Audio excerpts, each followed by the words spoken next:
E aí, Márcio?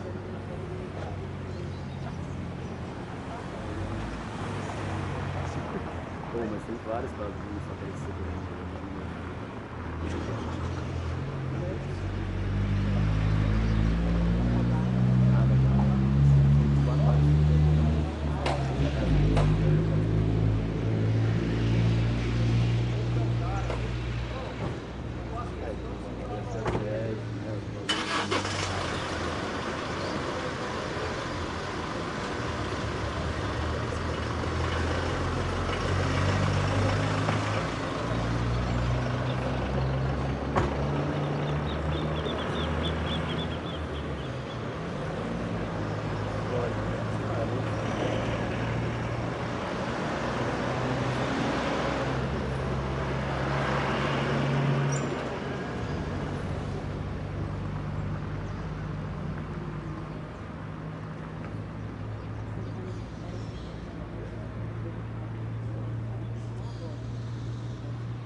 Eles não deletaram oficialmente, eles deletaram agora no site.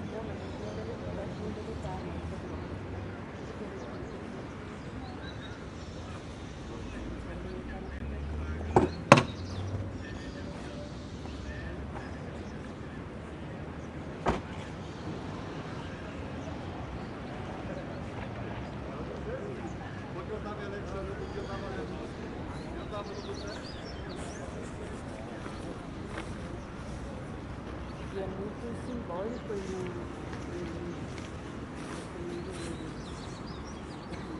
obra de arte, né?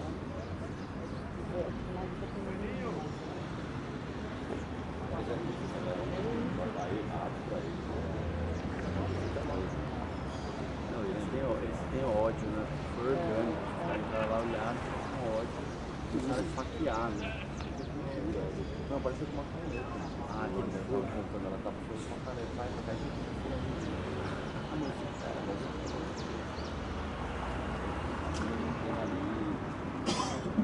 comunista! O cara olha e fala, mano, tá aqui entre os principais artistas são lá da esquerda, os caras da direita.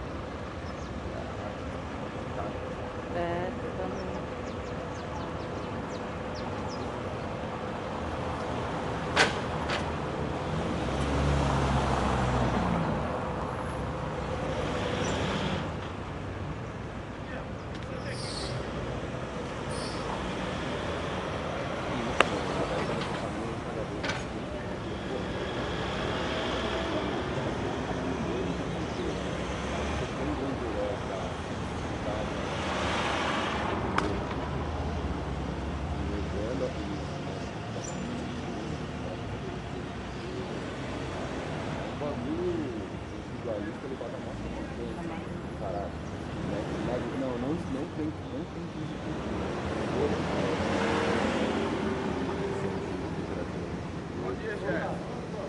É nóis. Valeu. Vamos destruir. Já estamos destruindo o máximo possível mais rápido. E tem um negócio que eu trabalhei no filme, que tipo, é a galera, algumas corporações falam assim, não tem mais salvação. Então vamos radicalizar o bagulho, vamos consumir porque não tem mais salvação, entendeu? Tipo, exatamente. E estimulando o consumo cada vez mais. É um bagulho muito bonito. Pensar que na natureza, antes da gente, não existia lixo. Isso é muito louco. Eu tô cada vez mais rico no sentido de entender o planeta. Porque eu sempre dizia um lixo. Tudo é orgânico. Não tem nada que não vai se dissipar com água e sol. Nas aldeias a galera tem muita dificuldade de entender que os jovens poderiam não tem relação com o lixo, histórico. Já chega a galera descuidada, né? Só que é tudo orgânico. Pra eles nunca deixaram jogar as coisas. Tá ouvindo? Tudo bem? Bom dia. E aí, ué, botou descansar? Valeu, obrigado. Tá com áudio? Joga fácil. Tá. Cara, eu tô jogando esportivo, né? Se tiver em 16, Se quiser, a gente vai um pouquinho mais pra lá. é uma 16.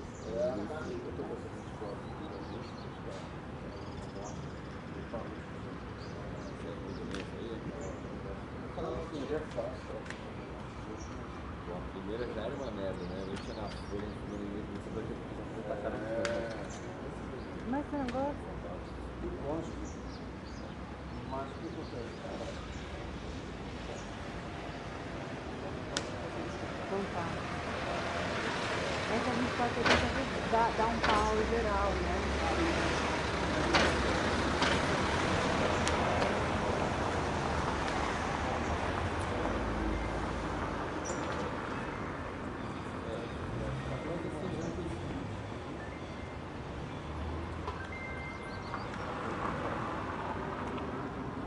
Ficou na vaga dos anos, sim.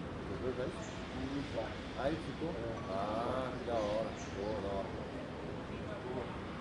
Menino desde pratinho. Da massa. Ele é utilizado pra caramba.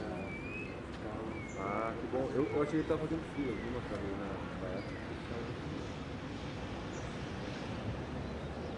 Pô, massa, da hora.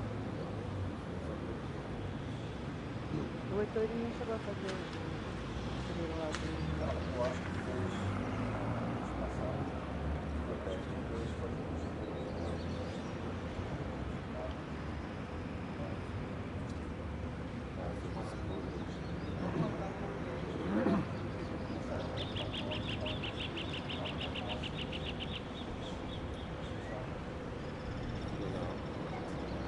Nada é uma parada muito. Ó, tá saindo...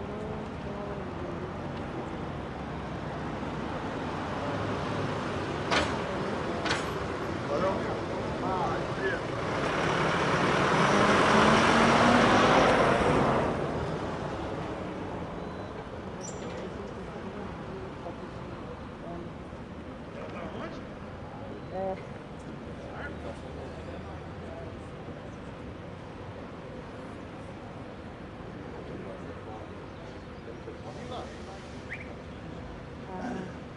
Mas vai dar um tempo aqui de prova e vai...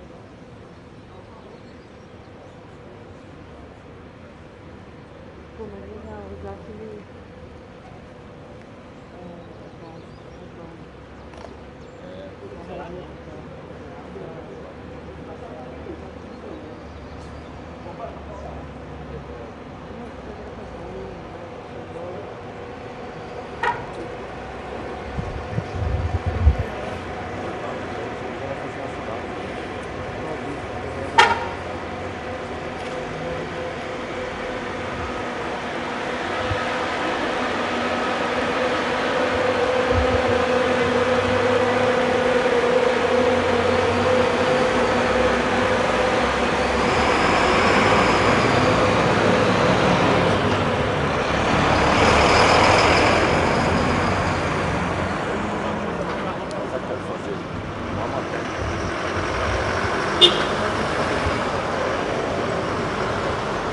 Viatura pra caralho.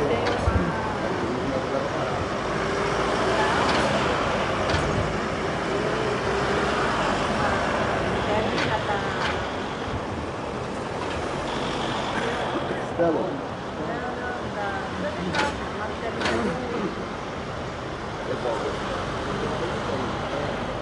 Eu vou pra viajar, eu deixo o carro.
Good afternoon, everyone, and welcome to the Copernicus Climate Change Service Global Climate Highlights for 2022.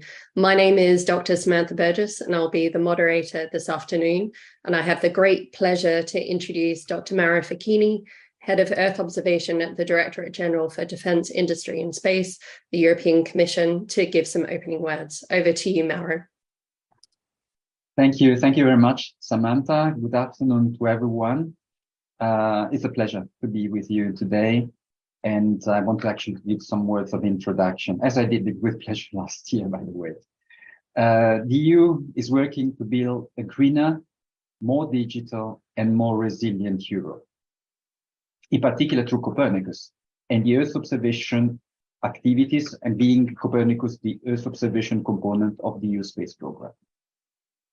Copernicus services are key to implement the Union's Green Deal policies at the heart of the von der Leyen Commission priorities to increase the sustainability of human activities and the healthiness of our environment. There are several activities ranging from biodiversity, farm to fork, sustainable finance, sustainable industry, mobility, zero pollution, climate, clean energy, and so on. I mention them because almost all of these activities affect or are affected by climate change. So this is clearly one of the key policies in the Green Deal package of the European Union. Notably, concerning about climate change, the EU has committed itself to cut CO2 emissions by 55% by 2030 and to become zero net emitter by 2050. Without monitoring our climate and how it's changing and the risks that these changes will bring, we cannot plan for a climate resilient future. The Global Climate Highlights 2022 released today showed that last year was the 5th warmest year globally and the 2nd warmest year for Europe. 2022 was also a year of climate extremes and rising concentrations of greenhouse gases. The urgency of climate action has never been more important. The two Copernicus services that are run by ECMWF for the European Union, so the Copernicus Climate Change and the Atmosphere Monitoring Service, known as C3S and CAMS, already support Europe's climate efforts by providing data and information that underpin climate change mitigation and adaptation strategies. C3S gives access to a wide range of state-of-the-art products, which combine millions of satellite and in situ observations with model outputs to produce maps without gaps, describing the state of our climate for every place on the planet at any hour from 1950 to present. Both C3S and CAMS contribute significantly to the information that supports evidence-based policymaking, such as the latest IPCC assessment reports.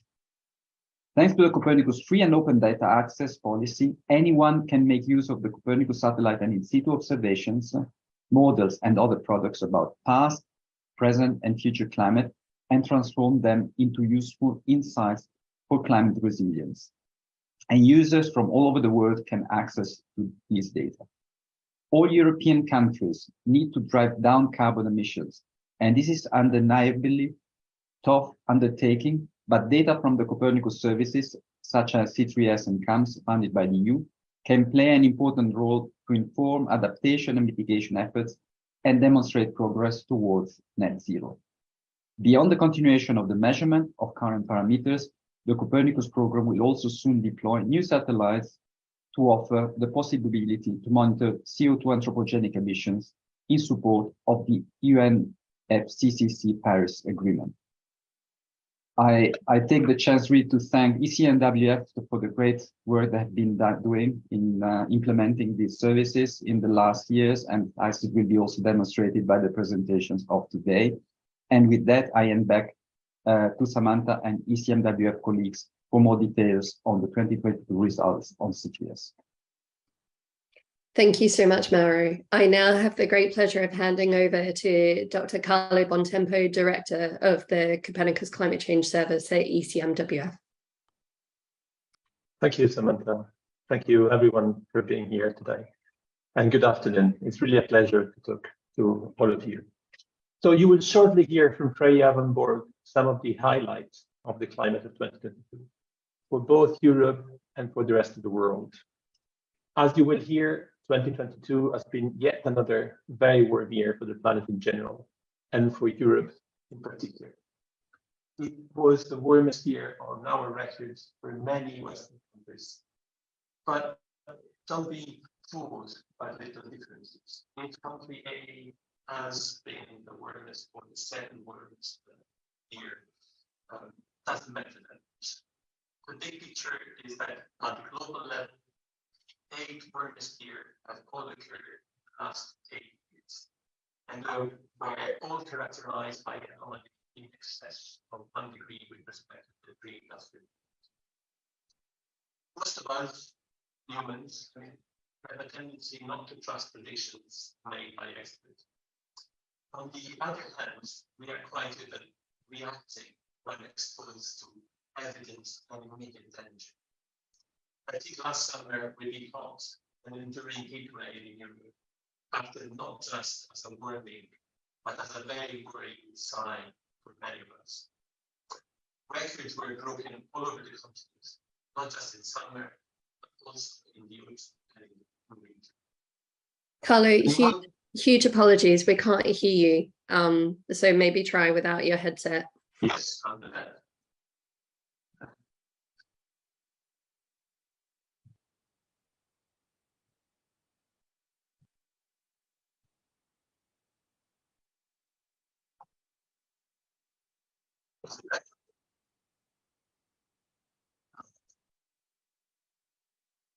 Should be better now.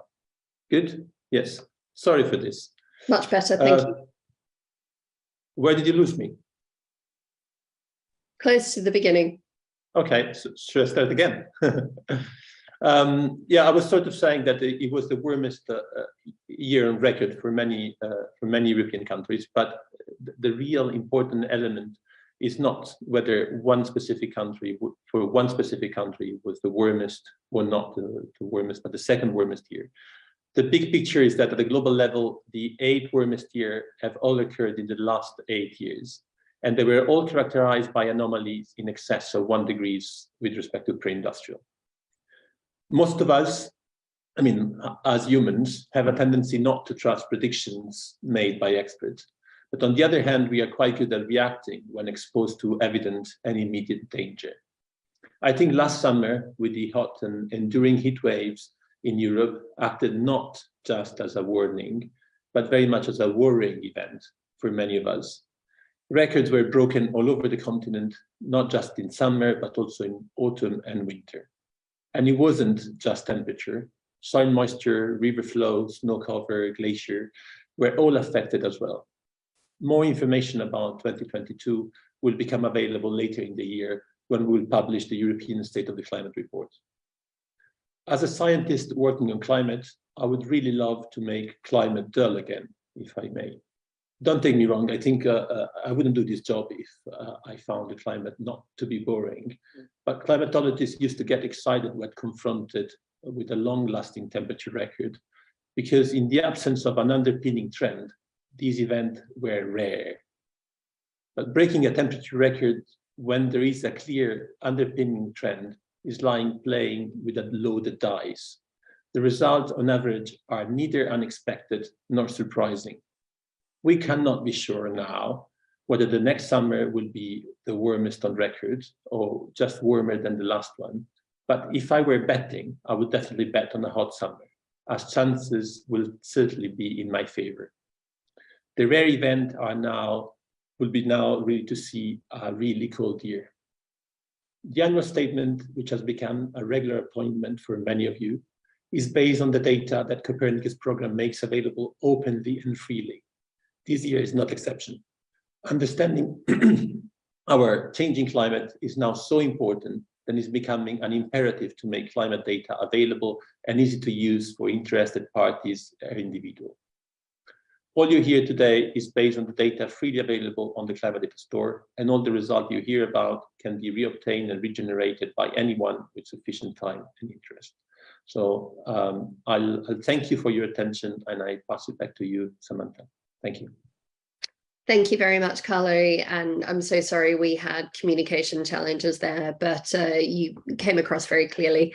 I welcome to everyone who's joined since we began. I also neglected to mention their housekeeping information at the start of the presentation. So if we could move to the housekeeping slide now, many of you will have noticed that we are recording this meeting. And we do invite you to submit questions in the chat function, and please articulate your name and media outlet to reflect the question. This conference is also live streamed and recorded and is also available on YouTube. And the presentations and all information available and presented during this conference will be made available after this conference. I now have great pleasure to hand over to Dr. Freya Vanborg, Senior Scientist at C3S and ECMWF, to present the key findings from the climate highlights. Over to you, Freya. Thank you, Sam, and thank you to Mauro and Carlo for the words before. So indeed, I will present the findings of our global climate highlights. This is a summary of our new findings for temperature and greenhouse gases, but also looks back at the monitoring we've done throughout the year in our monthly bulletins and in other monitoring activities that we undertake. So if we start with the global temperature, next slide, please. As previously mentioned, indeed, the last 8 years have been the warmest globally. And if we look at 22 in particular, it was about 1.2 degrees warmer than the pre-industrial level, making it in our data set the 5th warmest. But as you can see from this graphic, we have 2022 at the right-hand side with our data set, but you can see the small dots on the other bars, which indicate the typical spread we have between various global data sets for temperature for every single year. So that means that once the whole collection of data sets are there, they might show a different ranking because the 4 to 8 years are very close together. It's also worth mentioning, I think, that all of those 8 warmest years have also been more than 1 degree warmer than the pre-industrial level. Next slide, please. So we'll move quite swiftly over to Europe. We all know that Europe has warmed significantly, as you can see from also this graphic on the right-hand side, starting in the 1980s, going towards the warmer periods later on, where blue indicates when the annual value was below average and where for that location, and where red indicates that it was above the 1991 to 2020 average. So as you can see, we're moving from below that average earlier in the 80s to above it, mainly above it in later years. But as you can also see from this graphic, there is some variability from year to year, both in terms of the overall temperature for Europe, but also between the different regions. So if we look at 2022, it was the 2nd warmest on record and above this 1991 to 2020 average for almost the whole continent, bar Iceland. And if you would be able to zoom in on the map, you would also see that central Turkey was below average. But I think what is really worth pointing out here is that even though we can't expect every year to be warmer than the next, the 5 warmest years on record for Europe were all within the last 9 years. And this is not news, has been mentioned before, that over these last 4 decades, Europe has warmed more than twice the global rate and faster than any other continent. But there it should also be said that even though Europe has warmed faster during this time, this was not the case in the decades prior. And it also doesn't mean that other continents are not warming very fast as well. Next slide, please. So if we focus again on 2022, it was not only the 2nd warmest year from Europe, but for many countries in Western Europe, it was either the warmest year on record or amongst the 3 warmest. And if we look on this particular graphic, which is the one you would have also found in an embargoed press release, you see the countries for which our dataset indicates that 2022 was the warmest on record, and for which it was the second. But as you can also see from the hashing, in this kind of borderline of countries between those being first to third to those having other rankings, that for most of those countries, the ranking to the next warmest year is within 0.1 degrees Celsius. And I think what I really want to point out with this graphic is that while 2022 was only second warmest for Europe as a whole, well, only, there's really a large number of countries in the western part of the continent that saw their warmest year on record. Next slide, please. When it comes to events, as Carlo mentioned, probably the most striking things for Europe as a whole during 2022 was the heat wave and ensuing droughts during summer. And for the heat waves that they started relatively early, so already in May, there was a significant heat wave touching the southwest of Europe. And then throughout the summer months, there were several heat waves starting generally in southwest Europe, and then depending on the heat wave, extending further north and east to also hit the more central and northern parts of Europe. This in combination with lack of rain, with clear skies sustaining these temperatures, and with dry soils that also can have a sustaining effect on temperature, led to significant droughts in many parts of Europe, and especially in the south and the central parts during summer.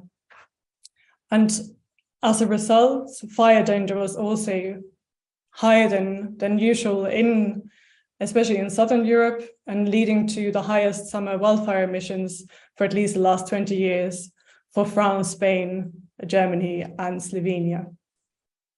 Next slide, please. Now we will zoom out of Europe again.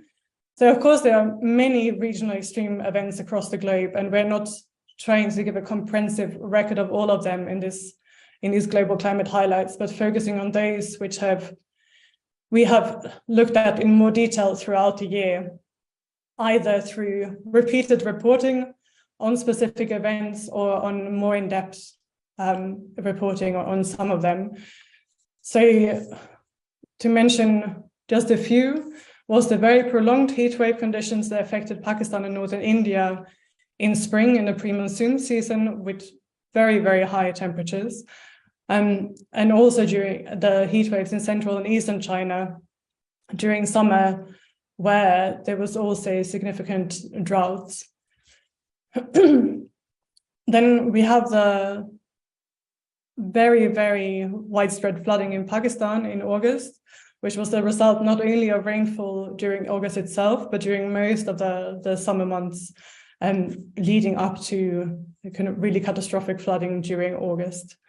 If you now look at the map, you won't be able to see all of these reflected, of course, in a temperature anomaly that you can see there, where again, reds indicate that the year was warmer than average, or warmer than the 1991 to 2020 average, and where it's blue, it was cooler. And in terms of being warmer, and we concentrate on the Northern Hemisphere, we see Europe, as already mentioned, also relatively large when we compare to the rest of the world, anomalies over part of the Russian and European Arctic. But one should say that for the Arctic, those anomalies are not actually that large. There have been several years in the recent past where the annual anomalies have been larger there. If we now focus more on the blue patches, of which there are not so many, there's still a significant large one in the Pacific tropical Pacific Ocean, especially in the eastern part of it, which is an indication of La Nina conditions. And indeed, 2022 saw the third year in a row of La Nina conditions. La Nina has an effect on global temperatures. So you would expect global temperatures to be slightly cooler than if it had been a neutral year or an El Niño year. But La Nina also have other effects across the globe, or typical effects, and one of which is what we can also partly see here on the map, is more rainfall in Eastern Australia and the resulting also cooler temperatures. And indeed, Australia experienced heavy rainfall, well, especially in the east, throughout almost every month of the year, and with resulting flooding as well. So if we move to the very south of the map and then around the Antarctic Peninsula, you will see a relatively large red blob there. And this is partly related to very low sea ice conditions in the Weddell Sea, which is east of the peninsula, and the Bellingshausen Sea for the latter part of the year. So if we move to the next slide, please. And indeed, the Antarctic saw low sea ice conditions during most of 2022. So in the top graphic, you can see the daily evolution of 2020 sea ice extent for Antarctica, or for around Antarctica. And in red, you see the evolution during 2022, where the sea ice extent reaches lowest minimum in the 44-year satellite record in February of last year. But not only was sea ice low in February at the time of the minimum, but 6 months throughout 2022 saw record or near record low monthly values. That said, we all know that sea ice is disappearing on a global scale, or has a downward trend. This trend is mainly driven by the Arctic, whereas Antarctica, as you can see from the bottom slide, there is much more variability from year to year. So even though 2022 saw very low sea ice conditions, and this has also happened a couple of years since 2015, there were also years prior to that with relatively large sea ice extent. So the trend, there is no such significant trend for Antarctica. Next slide, please. And last, but definitely not least, we are together, so C3S, together with CAMS, monitoring greenhouse gas concentrations for the two gases, carbon dioxide and methane. The reason we're focusing on these two is because these are the ones which you can reliably derive using satellite measurements, meaning that what we see here is atmospheric concentration across the whole column of the atmosphere, rather than just at the surface measurements that one may know from, for instance, Mauna Loa. And both gases increased and reached record heights during 2022. Carbon dioxide increased by about 2.1 parts per million. This is relatively similar to the increases of previous years. And if we looked at methane, the increase was close to 12 parts per billion. This is relatively large, larger than kind of more recent, say, average since 2010. But it's lower than the two record years we had in 2020 and 2021. So with that, I will thank you for your attention, and we look forward to your questions. Thank you so much. Thank you so much, Freya, for the very comprehensive presentation. So I'd now like to introduce the final member of our panel for the Q&A session this afternoon, who is Dr. Vincent-Henri Puig, who's the Director of the Copernicus Atmosphere Monitoring Service at ECMWF.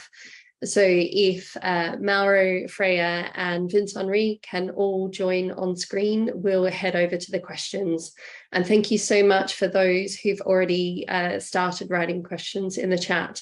So the first question comes from Kate Abnett from Reuters. And the question is it significant that Europe and the world saw such high overall temperatures in a La Nina year? Could you explain a bit about how La Nina conditions interact with the overall temperatures? Over to you, Freya. Yes.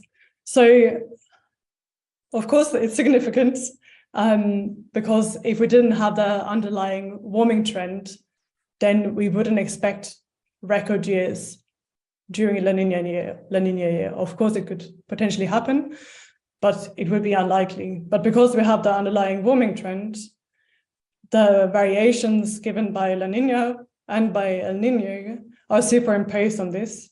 So we are, of course, more likely to get a very high temperature for the globe in an El Nino year, more likely than a La Nina.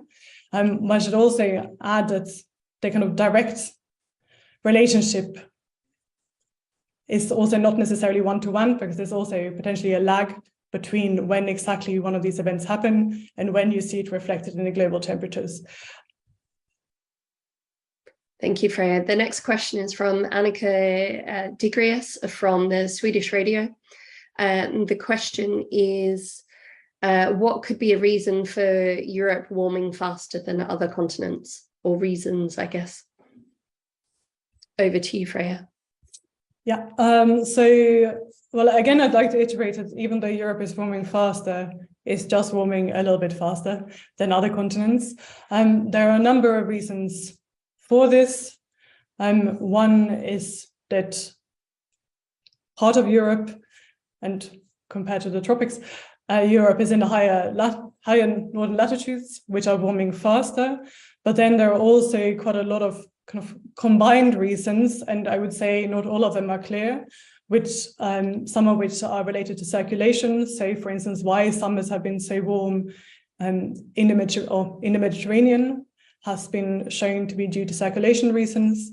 And there are also other, so it's kind of a conglomerate of reasons. And I wouldn't say a completely clear-cut picture as of yet either. Thank you, Freya. The next question is from Audrey Garrick and is asking about the drought in Europe in 2022. Audrey is from Le Monde, and she's asked if it is the worst drought ever recorded in Europe. So from a C3S point of view, we'd actually not quantified the droughts in terms of how large and how intense it was. I think this is something we will cover in European State of the Climate in more detail. So we're in monitoring in terms of drought factors, soil moisture, precipitation, and temperature. And of course, during summer, these were very low or much below average. And then there are other studies that show that previous droughts, and for instance, the one in 2018 was the worst drought on record until then, and that there were indications that the one in 2020 was worse still. But this is not something we've looked at in more detail, or there's not been a new study to confirm this. Okay, thank you. And the next question is from Anne-Laure Fremont from Le Figaro. And the question is, you say European temperatures have risen by more than double the global average over the past 30 years, and the rate of increase is the highest of any continent in the world. Can you explain why? Freya, over to you, and perhaps Carlo as well to complement. Yes, I think I will just complement my answer from before, mainly with why is warming faster than the globe. And the large reason there is for all continents, we tend to just consider land surface values for these averages, whereas for the globe, we'll consider all surfaces. And land has itself warmed faster than the air above the oceans. So that's a simple statistical reason for why you have, so one of the reasons is this simple statistical one. Carlo, if you want to add more on the European side of things. Well, just maybe one element that is that it's true that over the last 30 years, Europe has warmed faster than other regions, the other continent. But if you look at the previous 30 years, that wasn't the case. So there is always an element of fluctuations that are maybe also statistical fluctuation that needs to be accounted for. Thank you. The next question is asking about the different reference periods. So it's a question from Christina Shavida, and it's asking about the reference period, the pre-industrial reference period, 1850 to 1900, and the 1991 to 2020 reference period. Which one is better to use in reporting, and what does each one mean? Freya, I think you're best placed to describe this. So in an ideal world, we would use 1850 to 1900 as a pre-industrial proxy for everything we report on, but the matter of the fact is that for most data, we don't have global coverage going back that far in time. So this is one reason why this is not possible. For temperature, it's possible on the global scale. So when we look at global averages, because there we know that there is not such a big difference between the kind of level of coverage which we had for that time for temperature, and if you instead would compare with that level of coverage today, so you would get a similar rate of increase. Why we use 1991 to 2020, so specifically, this is one of the WMO, so the World Meteorological Organization's reference periods. So they're defined always as 30-year periods from the first year of a decade until the 30 years forward in time. And we use this one because it's recommended to move to this one. So about 2 years ago, we moved from the 1981 to 2010. We do actually in our monthly bulletin show both at the same time. So one can choose either or when one reads our bulletins. And of course, the period 1991 to 2020 is somewhat warmer even than just that 1981 to 2010 one. But both of these periods are warmer, significantly warmer than the pre-industrial. But these are periods for which we have a sufficient amount of data to actually properly define the reference period for a larger number of variables than just temperature, and also for less well-observed regions of the world. Long answer, a bit technical, sorry about that. No, thank you, Freya. That was very clear, and it is really important to distinguish why we use different periods of time to quantify the amount of change. The next question is from Boba Wynn, and it supplements the question from Anne-Laure Fremont. I would like to ask whether the reduction of aerosol pollution over Europe, I'm assuming during the COVID lockdowns in 2020, but the question doesn't say, played a role in amplified warming over the European continent. Vince-Henri, over to you. You're muted. Sorry. Yes, maybe the question is not fully complete. So in terms, we've just lost your connection, Vince-Henri. You're frozen and we can't hear you.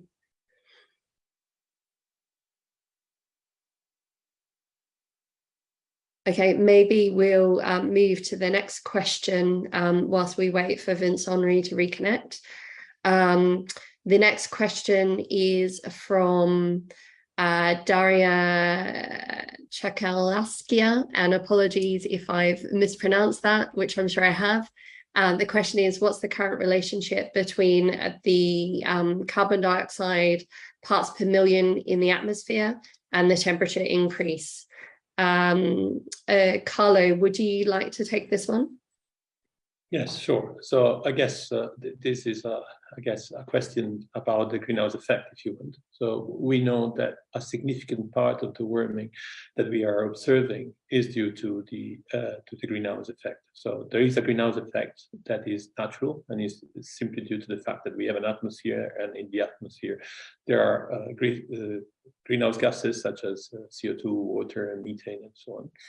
But increasing the concentration of these greenhouse gases in the atmosphere actually enhance this greenhouse effect, and so rise the temperature. It's not the relation is not something you can easily write in an equation. So it is not you cannot make a proportion between concentration of greenhouse gases and rising temperature. But there is generally a linearity in the amount of accumulated emission and the rise in temperature. So increasing one increase the others. So I guess that's the best answer I could give at this stage in time. if you want more detail on this linearity between accumulated emissions and rising temperature, the IPCC last assessment report is certainly the place to look at. Great, thank you so much, Carlo. And hopefully Vincent-Henri is back with us and we can hear him to respond to the question associated with aerosol pollution and amplified warming. Yes, sorry. So I was saying that for the specific case of 2022 and the very high summer in particular, I don't think there is a relationship. Now the question for the 30 last years and regional impact of aerosol reduction thanks to combating air pollution, shielding part of the warming, and with improved air quality throughout Europe, the possibility that this shielded a bit less of the global warming. I think it's still an open debate, even if all the figures of aerosol as mostly a minus and greenhouse gases mostly as a plus in the forcing to the atmosphere are well covered and well discussed with the uncertainty in the IPCC report. Such a regional effect is still a matter of research. Thank you, Vincent-Henri. The next question is from Alice Hancock in the Financial Times. She's asked for a sense of what our expectations are for 2023, although she understands if it's hard to say, and what impact of increased burning of coal in light of the energy situation could have. Carlo, over to you. Yes, is indeed, as I was alluding to in the introduction, is indeed a bit too early to make firm predictions about the next year. Still, what I was referring to is still valid, given that there is an underpinning trend. Expecting or bidding for a warmer temperature is not really a difficult, betting for a warming temperature is not really a difficult bet to make. Now, in the specific of 2023, what we can look at are the seasonal predictions. At this stage in time, they seem to suggest that the El Niño, so the La Niña condition that is prevailing at the moment, should switch to neutral and could then get into an El Niño condition. But as you said, it's a bit too early to make such a prediction with any confidence, because 6 months down the line is a bit too far for us. It's a plausible scenario at this stage, but it's not something we can assure will happen. We need to wait another month or two before getting a better grasp on the evolution of that. In terms of the emission, the coal emission, I guess we can refer back to the previous question about the relationship between greenhouse gases and temperature. We know that the greenhouse effect is playing a very important role in controlling the rising temperature that we are observing. And so not reducing the emission, not getting rapidly to the net zero can only continue, can only enhance the existing trend in terms of temperatures. Thank you, Carlo. And just to complement that, coal, of course, is much worse than gas for air pollution. So any increases that we see in using coal as an energy source over this winter will have significant consequences for air pollution. The next question is from Sophie de Villiers, and it's similar to a previous question asking why Europe is warming faster than other continents. And if we look at the data over the last 30 years, are there particular scientific reasons, such as atmospheric circulation, that can be articulated? Freya, over to you. Yeah, so as said in the previous answer, this is kind of a still debated issue, why this is, or why, what are kind of the main individual drivers between kind of additional warming over Europe. And as I said before, one reason is Europe's position in the world, close to the high northern latitudes, as we all know that the Arctic as a region is the fastest warming region of the world. And then also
Esse colmeia é um presídio?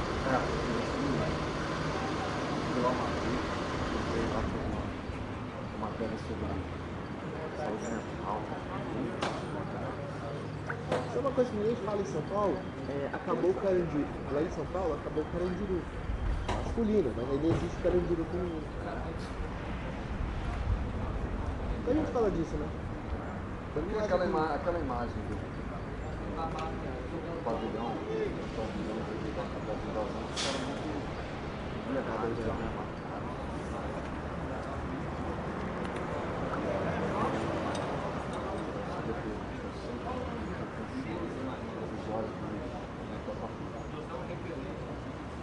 Mas coloca na patrulha, não tá? Foi pra lá? Ele tava aqui. A última vez que eu fiz ele estava aqui, ó. Ele foi fazer uns exames uma vez no Hospital da Asa Norte ali. Caralho, uma operação de guerra. Tirar o cara de dentro da...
Baú aberto.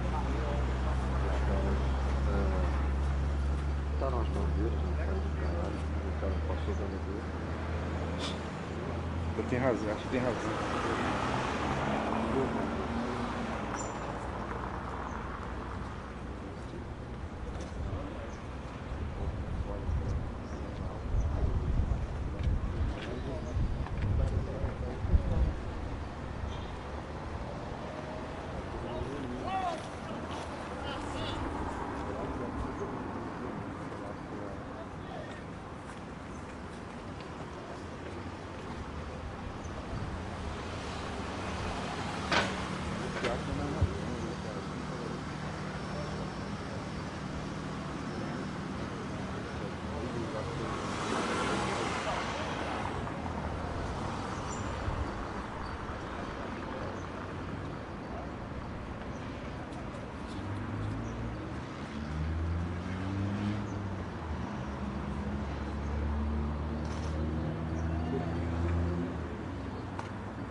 que assim, deixa. Pode ser muito colega.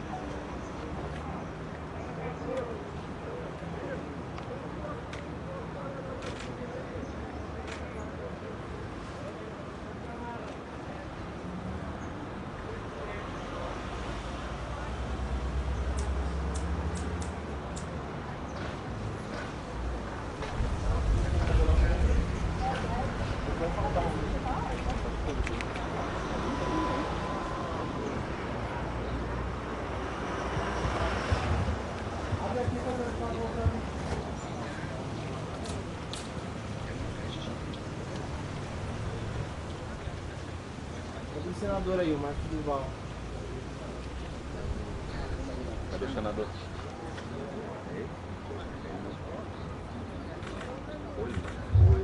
Foi pra caralho, não é nele. Não é ele, não.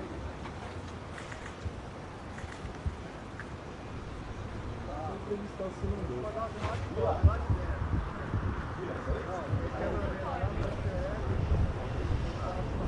Não é? Parece ele, cara. Eu vi ele entrando, com quase certeza.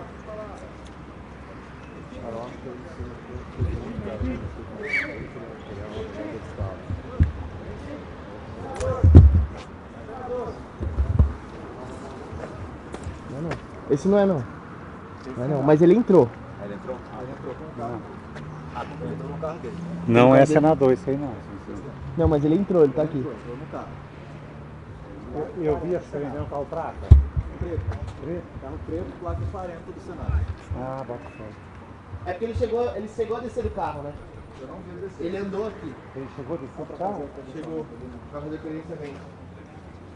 Placa 40? Ó, placa 0040.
parado para comer direto, não vamos ter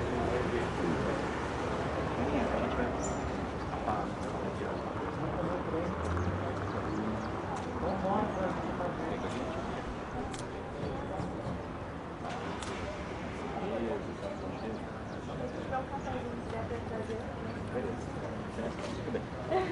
É das minhas. Sim, por favor. Sim? Não,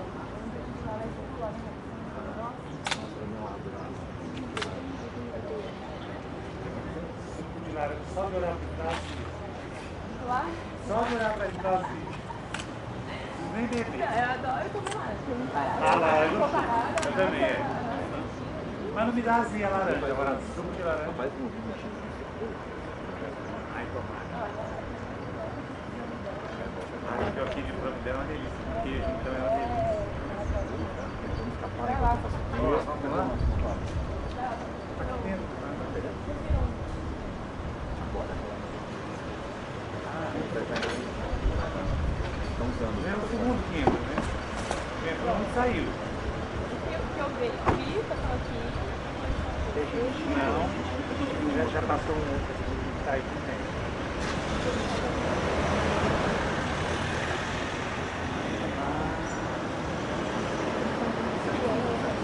Tem que liberar esse povo, né? Não é liberado.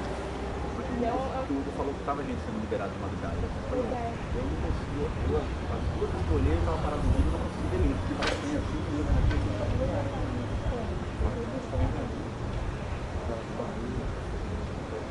advogado. Eu não tive advogado para cá. Sabe o que liga agora para cá, São Paulo? Vai lá. Tinha gente uma hora. É, então. Vai lá. Não quer não lá, tá vendo? Não vou não, vou ficar aqui. Vamos já volta, tá vendo?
Pô, fui lá da São Paulo, ele tem que entender, foi irmão. Seu inimigo não foi eu não, cara. Papai, tchau, hein? Ele pegou o lugar que não pegou lá em mim, eu falei, cara, eu tenho muito não, cara, que tem que pagar lá aí, trabalhando, tá doido, né? Nossa.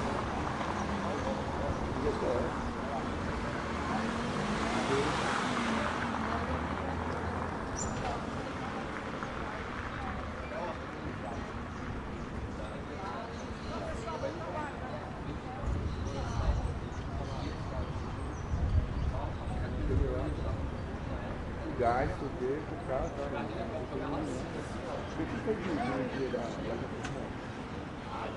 não, falei, claro.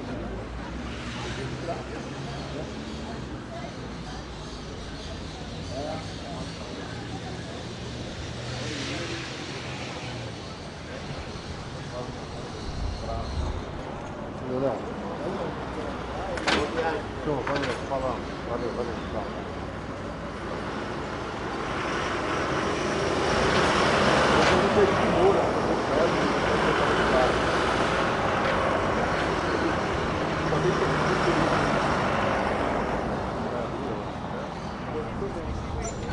Eu tô vendo que você tá por lá.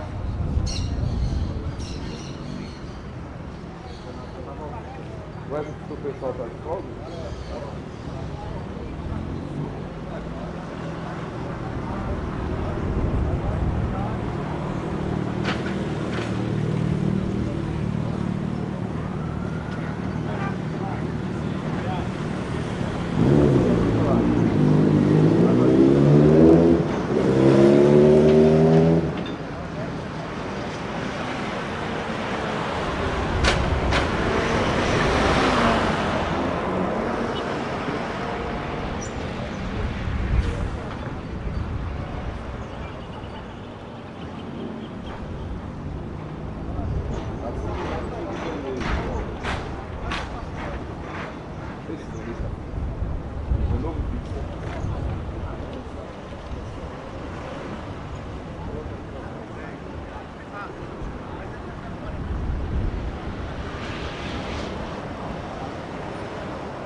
advogada, ela é advogada.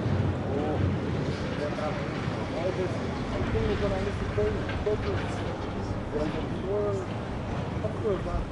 sim, é que as grandes não são só aí vocês são tipo caminhos alternativos. É, isso é notícia, né? Então já 2 dias, né? Cara, a gente peguei só 2. O pau tem que tocar aqui para fazer a defesa, né? Imagino que eles não vão. Aquele moço lá tem. Vai lá.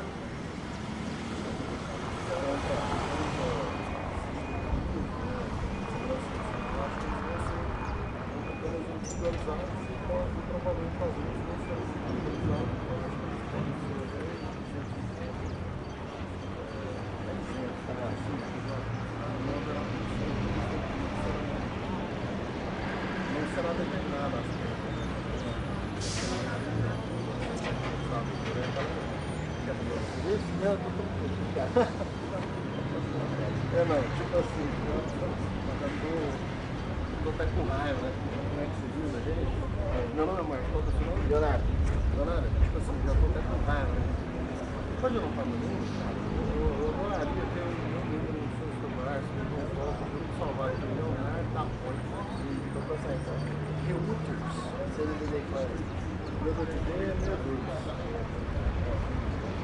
O que é que faz isso? 62, 9, 84, 63, 27, 04. Marcos Cassiano. Estou com a revisão. Beleza. Se você quiser falar alguma coisa, quiser chamar entrar agora. Eu vou mandar sobre isso e vamos adentrar. Vocês não estão autorizados? Não, só os advogados. Parece que sabe disso, né? Vamos lá. Você vai dar um 8? Dou 8. Então tá, dá um 8 que eu vou te salvar. Obrigado.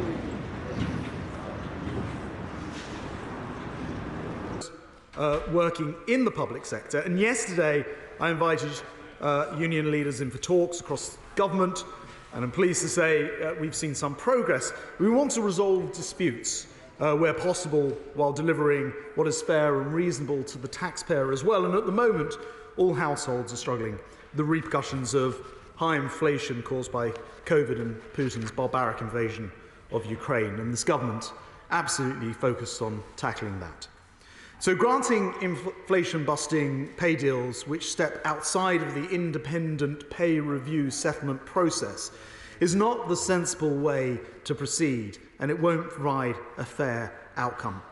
What we continue to consult on instead is to find meaningful ways forward for the unions, to work with employers to improve the process and discuss the evidence which we have now submitted. In the meantime, the government also has a duty to protect the public's access to essential public services. Because whilst we absolutely believe in the right to strike, we're duty-bound to protect the lives and the livelihoods of the British people.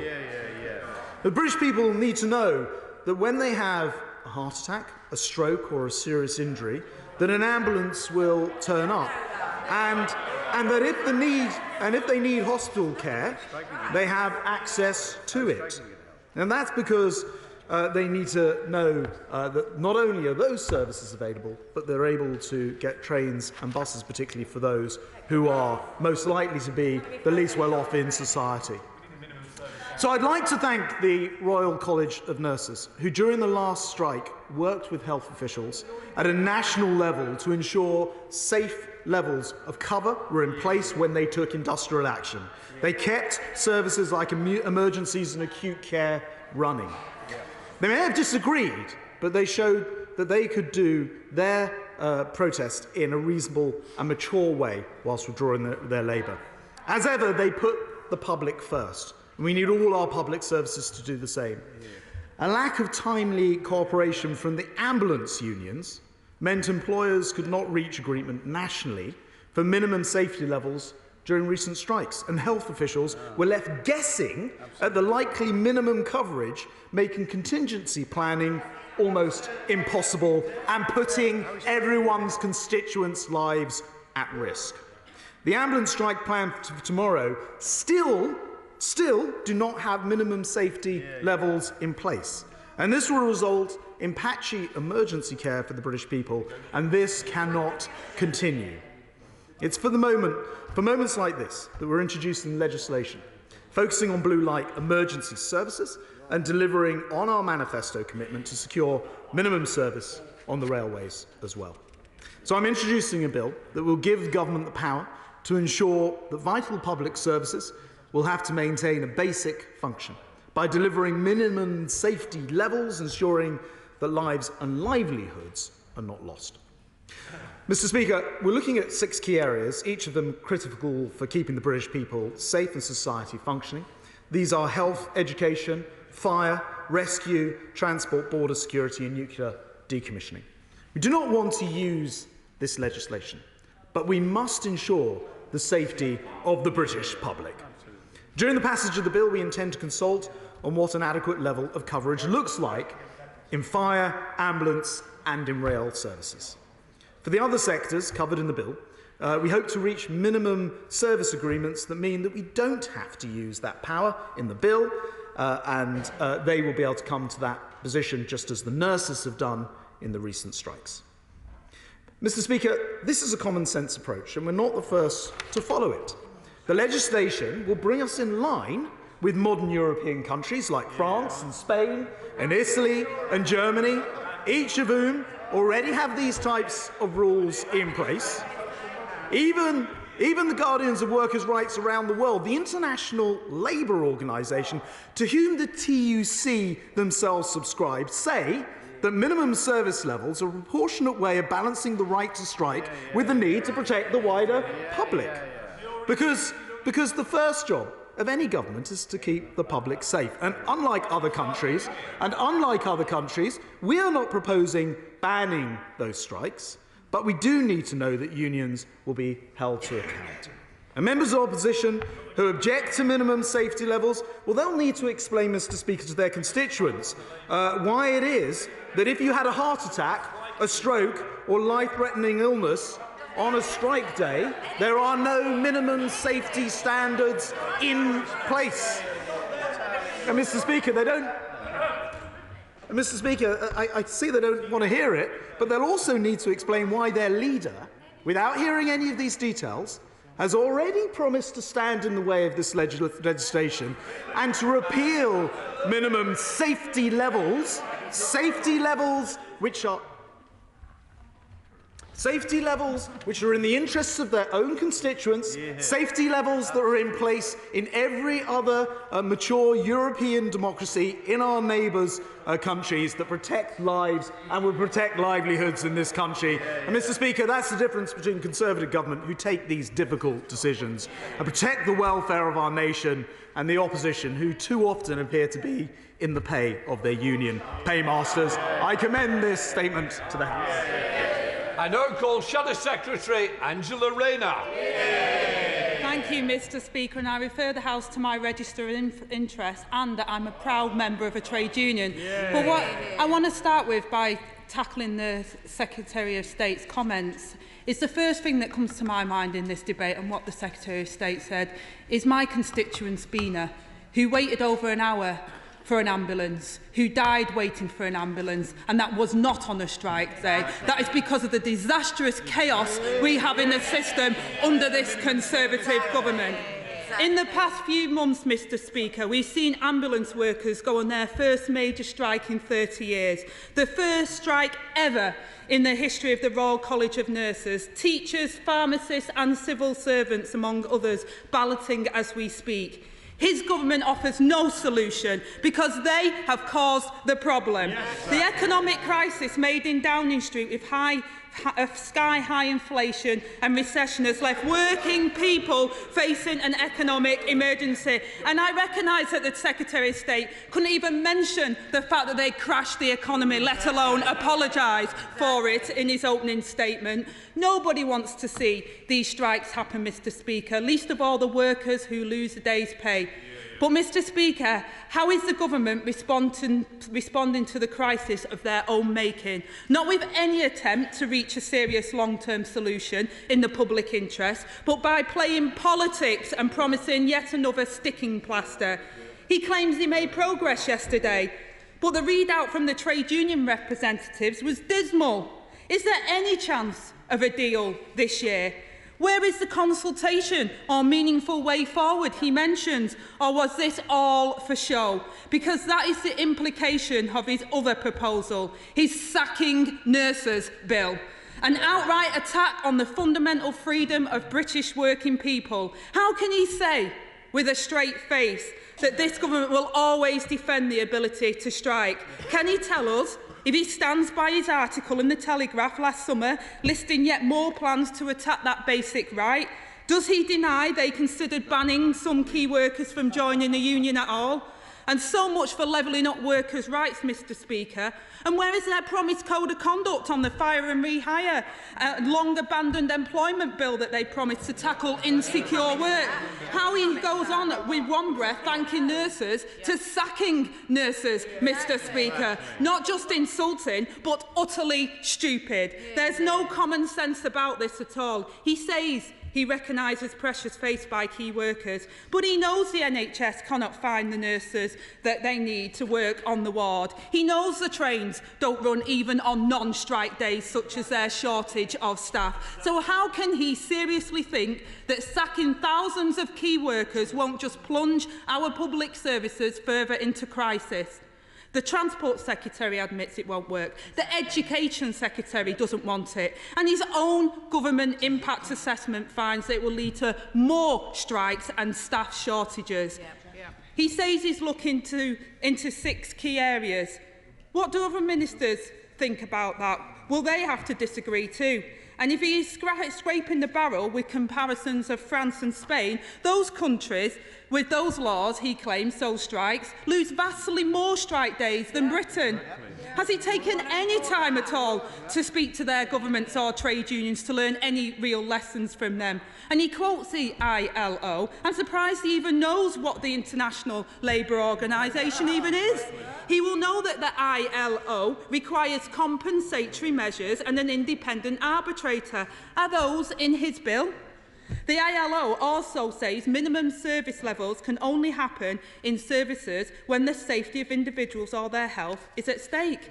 This doesn't include transport, the border force and teachers as he proposes. Excess deaths, Mr. Speaker, are at their highest levels since the pandemic peak. The public is being put at risk every day due to the government's NHS crisis and staffing shortages. He is right that it's his government's duty to protect the public's access to essential services, but livelihoods and lives are already being lost.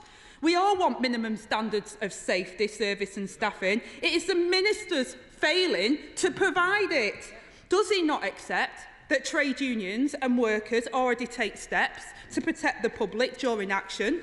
He singles out ambulance workers. Paramedics agreed to operate life and limb deals on a trust-by-trust basis, as he knows, to ensure the right care continued to be delivered. He should know that service levels were at 82% with ambulance workers consistently leaving the picket lines to make sure that emergency calls were responded to. He is threatening, Mr. Speaker, to rip up that protection. And for what for?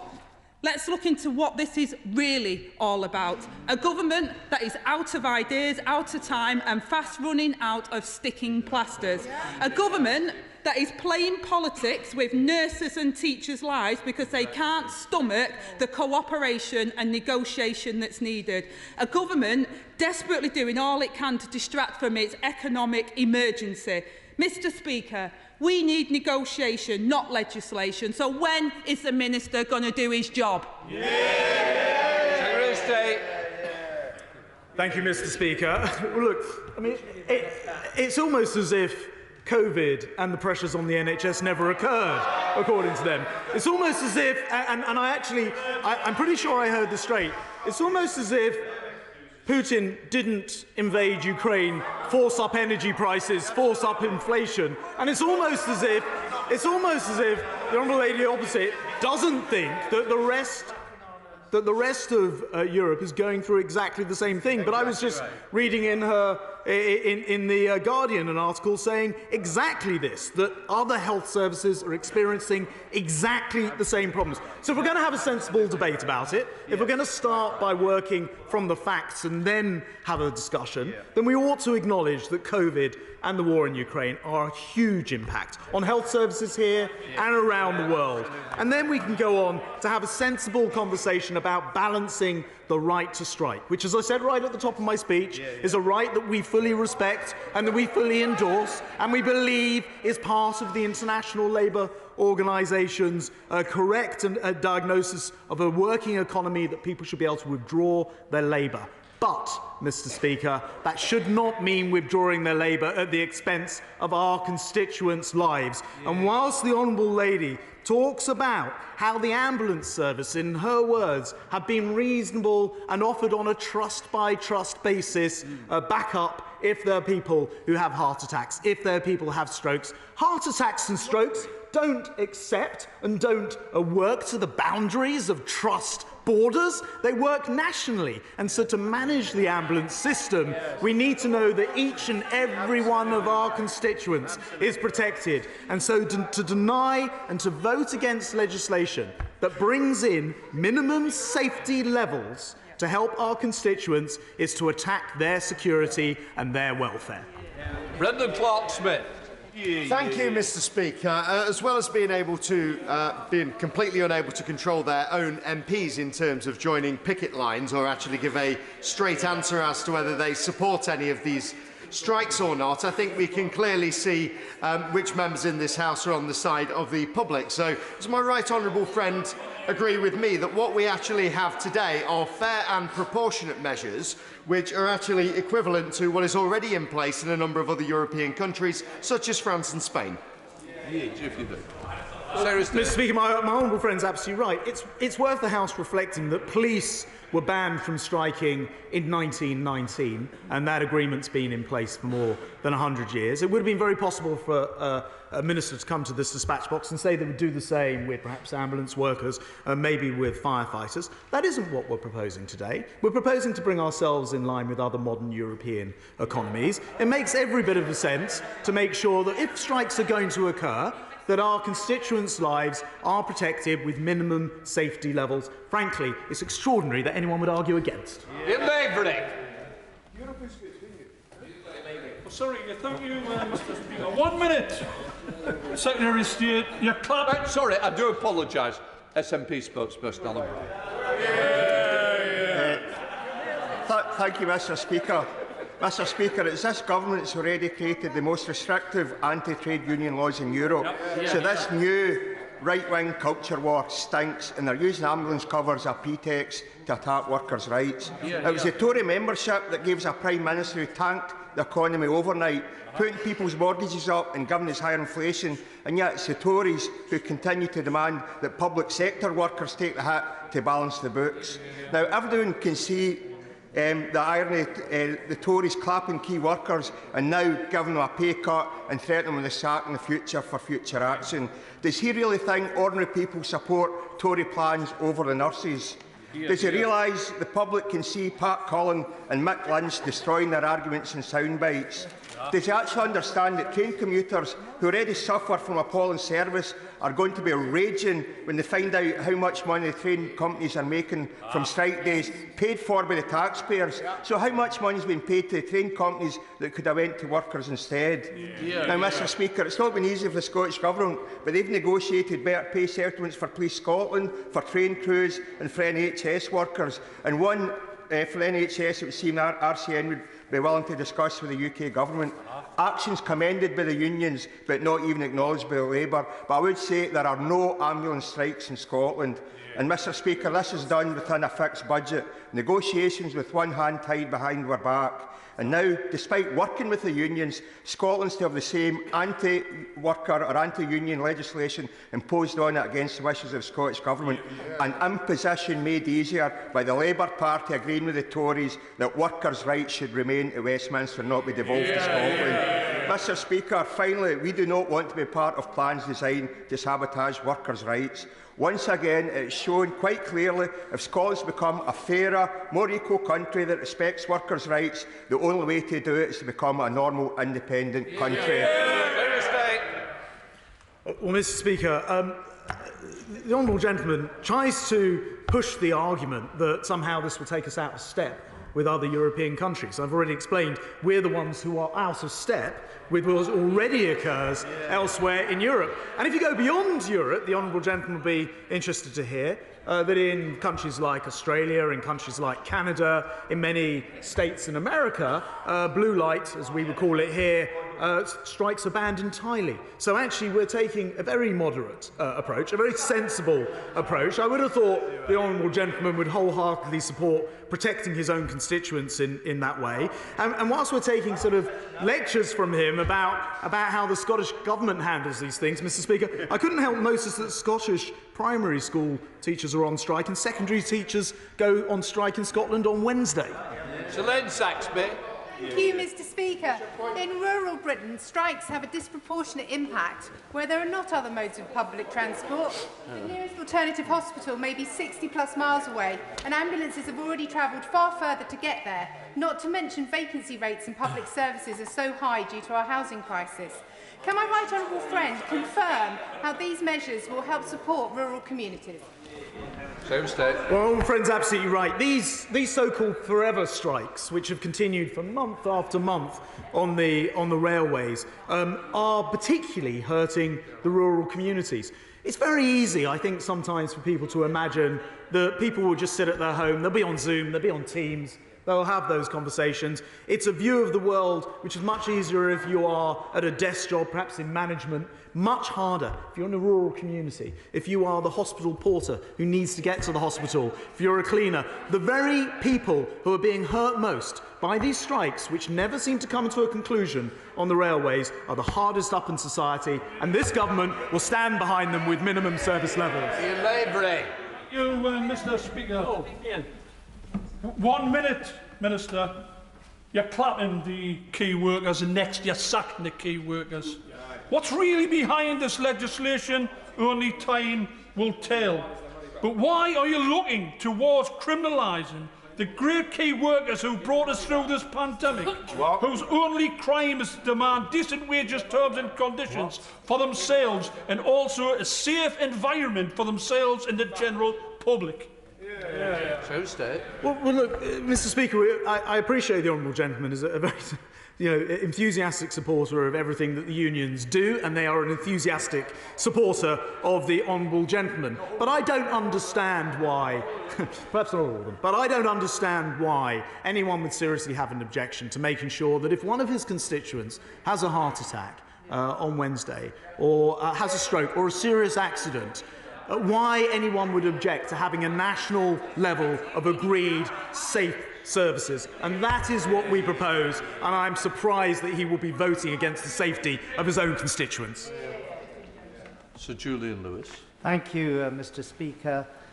Will my right honourable friend try and impress on the members opposite, who keep referring to this as an anti-union measure, that public support will be endangered for the unions if they do not preserve minimum services for people whose lives are at risk? So, Mr Speaker, my right honourable friend makes an excellent point, which is what we're trying to do here is to correct a problem that is very current. And actually, Mr. Speaker, honourable and right honourable members opposite can actually help with this, because this Wednesday there is due to be a strike tomorrow where the ambulance workers, the unions, have not provided a national level of guaranteed safety. If they could help to correct that. In fact, if we can get this in place across the economy, and particularly in those vital services, then even though we'll take this primary power, we'll never need to use it. And that would be the ideal solution. So why don't they help us? Why don't they help bring safety to their own constituents? And that will help them, and it will help the unions. Thank you, Mr. Speaker. The Minister said that he supports the right to strike, and he's told us he does that by banning workers from striking. Doesn't he see the ridiculous position he's got himself into? And the whole point of having assessments of policy is to find out whether it's going to work or not. And when the government's told their policy is bonkers, the sensible thing is to bin it. And where does he think declaring war on working people is going to end? Well, Mr. Speaker, as I've mentioned a couple of times in the dispatch box, the honourable gentleman would need to explain his position to his friends and colleagues in countries as radical as France and Spain, where they have these rules in place already, and they already act to solve people. This point about the impact assessment, which has been made several times, and I think actually also from the front bench. I should point out that the final impact assessment, because the final way in which this will operate, which is primary legislation and then secondary legislation, statutory instruments to bring it into place, is actually yet to be published. So he's wrong about the impact assessment as well. But how anyone can seriously argue that the impact of having guaranteed rescue by ambulances, for example, if somebody is seriously ill, could harm people is simply beyond belief. Richard Drax. Thank you, Mr. Speaker. Coming back through Heathrow recently, I was speaking to someone who works there, and they were praising the armed forces during the coverage of the border force and saying what an incredible job they did and how the whole process worked without any problems at all, and what a sad reflection it was on the public service in this particular area that they couldn't do the same thing. Does my right honourable friend agree with me that the other side and the unions and many who work in the public service have seemed to have forgotten that we spent £400 billion safeguarding their jobs, their futures and their careers? Tuesday. Well, Mr. Speaker, I do want to pay tribute to the Army, who did fantastic work. The Army, of course, do have no strike clause already, along with the police. It will, once this primary powers have been taken, be up for Secretary of States, including the Home Secretary, to determine and consult in other areas for secondary powers to bring in minimum service levels. But actually, I think most people in the public service, working in the public service, are doing a hugely valuable job. They're trying to do the best. I think many of them are frustrated by their radical union leaders, leading them often up a garden path. Christine Jardine. Thank you very much, Mr. Speaker. And the right honourable member asked earlier if we would acknowledge the impact of COVID and Ukraine. Of course we would. We live with it every day. All of our constituents live with it every day.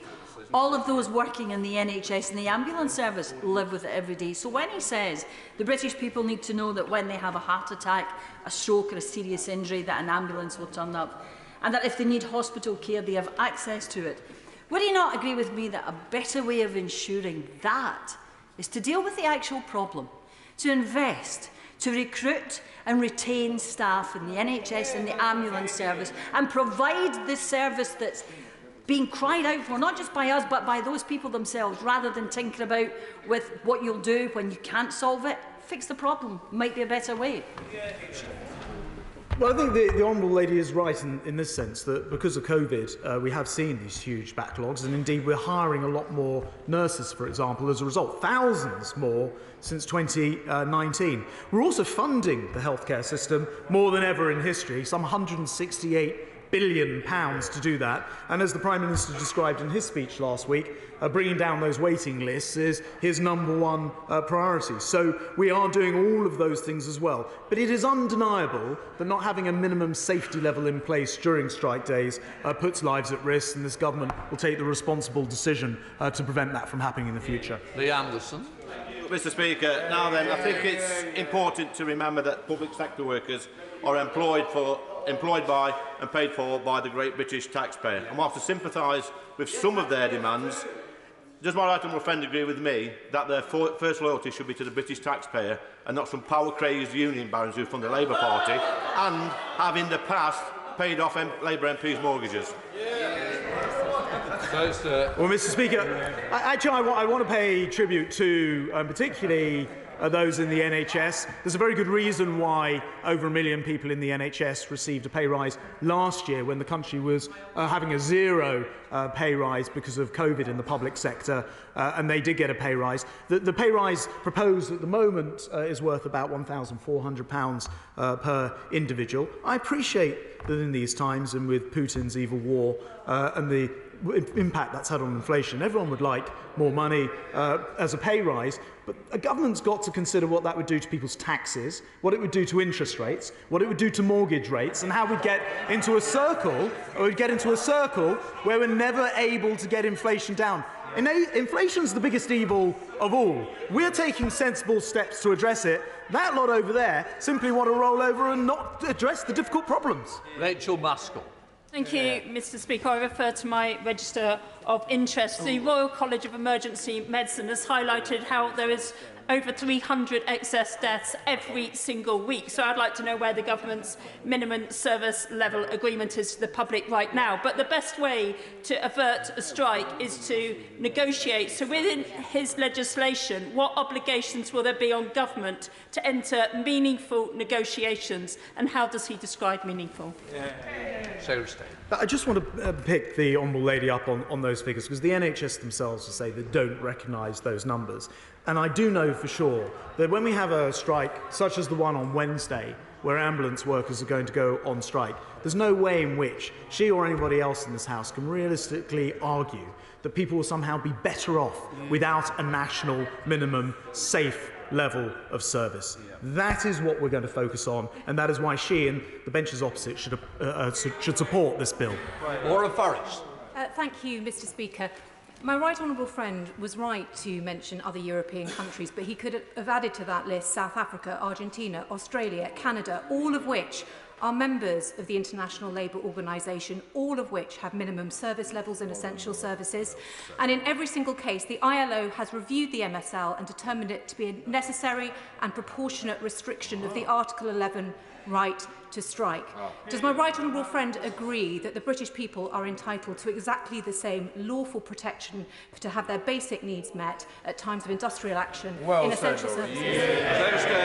Well, my honourable friend, Mr. Speaker, it's worth reminding the House, is an acknowledged expert in employment law, and I'm grateful for her thoughts and clarification that the International Labour Organization do say this is compatible with Article 11.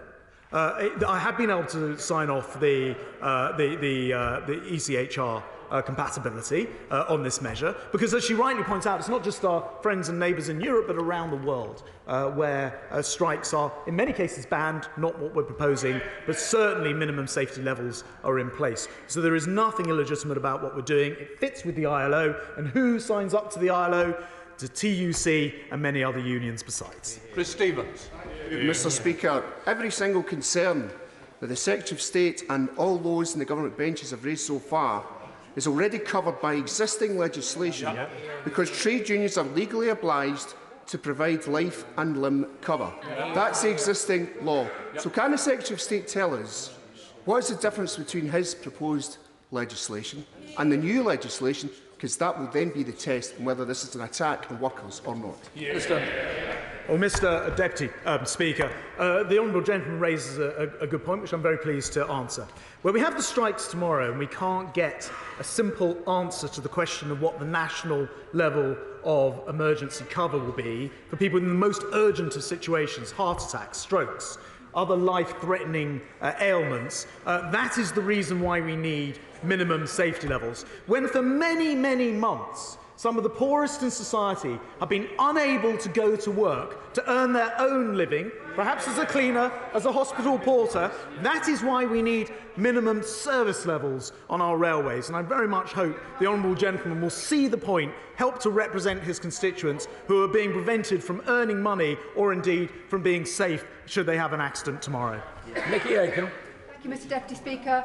Last week I met Daniel Jobs, who runs the Wardrobe Kitchen Bar and Restaurant in the city. He didn't open last week because he said it was no point because of the rail strike. Before Christmas he lost tens of thousands of pounds because of the rail strike, because people were just cancelling because they couldn't come in to central London. UK Hospitality calculates that around £1 billion of business was lost in central London because of the rail strikes. Does my right honourable friend agree with me that yes, it is right to protect the right to strike, but there must be legislation in place to protect other sectors like hospitality, protect businesses and protect from job losses? Minister. Well, our honourable friend makes an excellent point, and actually it brings me on to an important consideration, which is the disparity at the moment between the public sector settlements on offer and actually the average in the private sector at the moment, which has typically been lower. And so it is right that as a responsible government you have to balance off all of these different considerations across the economy. And for those running small businesses, tea rooms, pubs, the services sector, it is right that we consider them in this balance, which is why minimum service levels as well as minimum safety levels are absolutely right for this economy. Richard Bergen. Thank you, Mr Deputy Speaker. I've listened carefully to what the Secretary of State has had to say, and however he tries to dress it up, this is part of an alarming authoritarian drift.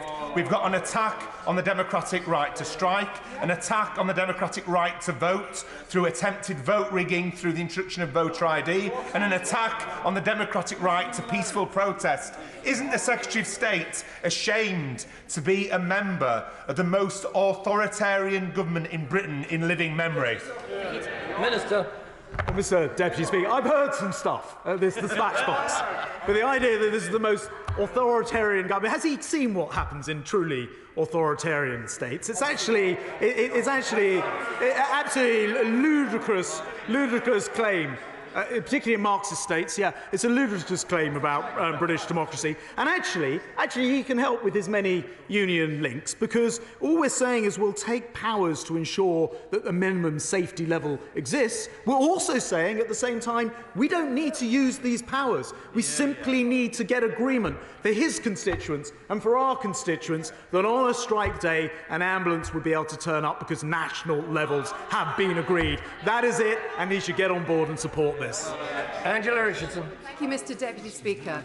Last week, rail users in Guildford trying to get in and out of the constituency, including key workers, were completely cut off. There were 0 trains. At no point has the opposition condemned widespread strike action that disrupts the public. Will my right honourable friend agree with me and join with me in asking the opposition to back these measures that we are putting forward to keep the public safe, but to keep our economy going and growing?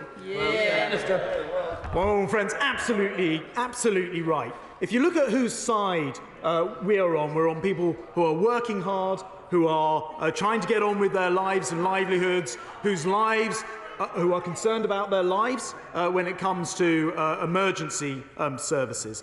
If you look across the benches here, who are they interested in? They haven't once condemned these strikes. Not once have I heard them condemn these strikes. They've been inflicting people's lives now, month after month after month. Not a word from this side opposite.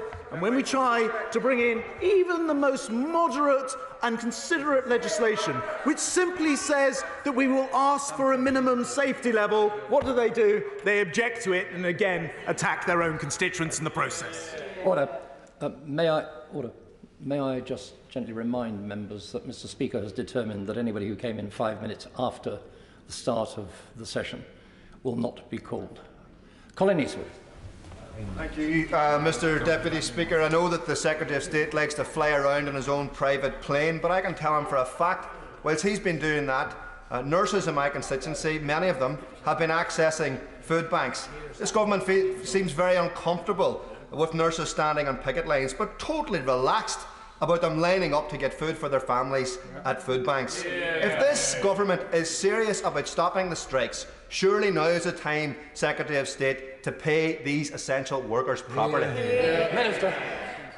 Well, I'd be interested to hear where the front bench's policy is to pay a 19% pay rise. And if they're going to do that, if they're able to explain how they'll raise the extra money, will that be extra taxation, Mr. Deputy Speaker? Will they be putting it on borrowing with all the hikes in interest rates, mortgage rates and car loans and the rest of it that would bring? That is the question that they need to answer. And the more they waffle around the subject, rather than actually bring forward serious measures to limit the impact of these strikes at the most serious point, the life and death point, the less they will get the respect of the general public.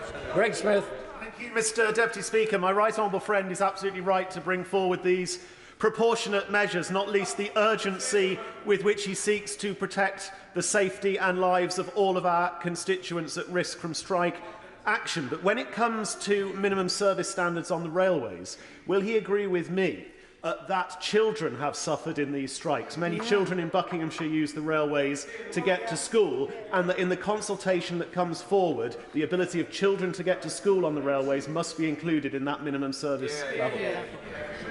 Well, my honourable friend makes an excellent point, because we've talked about workers getting to right work, we've talked about people losing their salaries because of these strikes, but actually also children are being impacted with their education. And I think that is absolutely crying shame, particularly after 2 years of COVID, all of that having to study from home, to be put through this again when there is a decent offer on the table for a railway, which, by the way, when union bosses have actually put to their members, with the TSSA, for example, they accepted the offer, a very similar offer to the ones that the RMT and other unions refuse to put to their members. So again, we just need some common sense from these unions, and I hope a little pushing from members opposite. Jeremy Corbyn. Thank you, Mr. Deputy Speaker. Can the Secretary of State not just for once acknowledge the stress levels of workers, postal workers, rail workers, health workers, teachers, who've had 10 years of frozen pay, 10 years of reducing living standards, going through enormous stress at work, many leaving the teaching and nursing professions as a result of it? Nobody likely votes to take strike action unless it's an act of desperation. They do it because they want to get decent pay for themselves and their loved ones and their families. Can he not, for once, face the issue of the poverty that people face, rather than trying to bring in draconian laws to prevent people taking effective action in order to remedy the injustice that they are currently facing? Minister. It's obviously not true, Mr. Deputy Speaker, that there's been pay freeze for 10 years. And it stands there and makes a claim. I just actually mentioned from the dispatch box that because the NHS was under huge pressure during COVID. Actually, nurses and workers in the NHS, 1.2 million, I think, in total, were provided an uplift last year of £1,400, I think, or £1,200 last year, £1,400 proposed this year, even though, at the time, inflation was low, even though the rest of the public sector wasn't receiving pay increases. But he talks about stress for public sector workers, and I do recognise the hard work that they put in and the hours that they put in, particularly in the NHS, which is why we've expanded by many thousand the number of nurses, for example. But what about the stress for people who can't get to work with these strikes and haven't been able to for months? What about the stress for people who might be waiting for an ambulance when we don't have nationally agreed safety levels in place? That's the stress that I'm also worried about. Chris Loder. Thank you, Mr. Deputy Speaker. Would my right honourable friend agree with me that when unions such as the RMT reduce their customary referendum period from 14 to 6 days to force through a false ballot result to strike, and then go to strike straight away against necessarily the wishes of all members, would he agree with me that this is an important piece, an important statement to make, an important piece of legislation, and will he confirm how promptly he will bring forward this bill to the House? Minister. Well, the House of the bill itself is being introduced today. My honourable friend's absolutely right about this.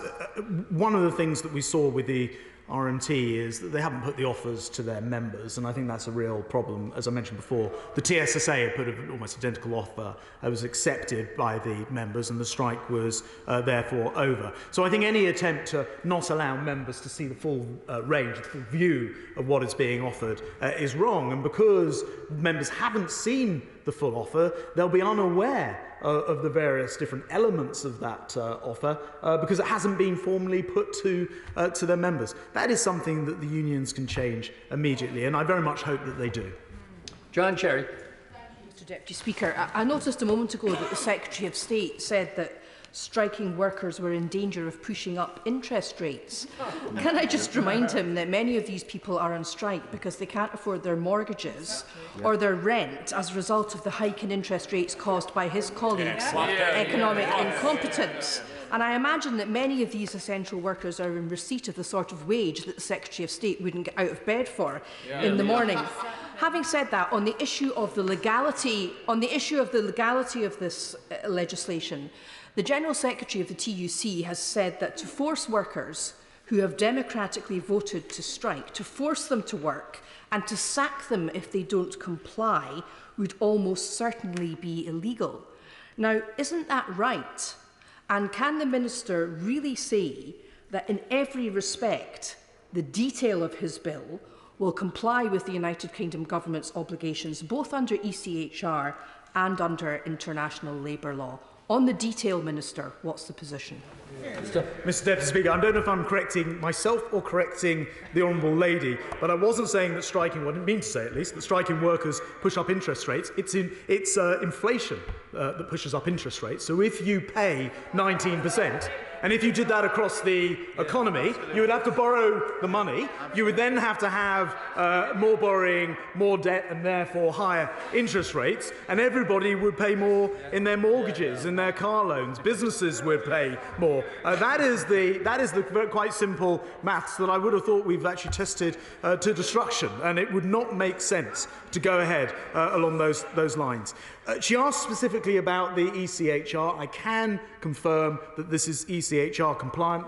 My honourable friend has left her place now, talked about employment law and how this fits with the ILO and with the ECHR. I have been able to sign that. And I can further confirm that there is proof of this because many other countries, many of our neighbours already do exactly the same thing also within the ECHR.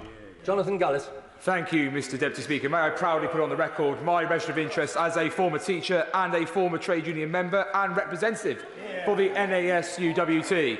Mr Deputy Speaker, I am very worried about seeing teachers going on strike because it's the pupils that will suffer the most, particularly disadvantaged pupils from areas like Stoke-on-Trent North, Kidsgrove and Torquay. And whilst I am a huge admirer of the incredible work teachers do, they are sadly being cajoled by barren bosses in unions like the Not Education Union, led by Bolshevik Balstead and Commie Courtney, with their Labour mates to force teachers out of the classroom and make sure that kids continue to suffer. What can we do to make sure pupils will not be victims any further? Minister.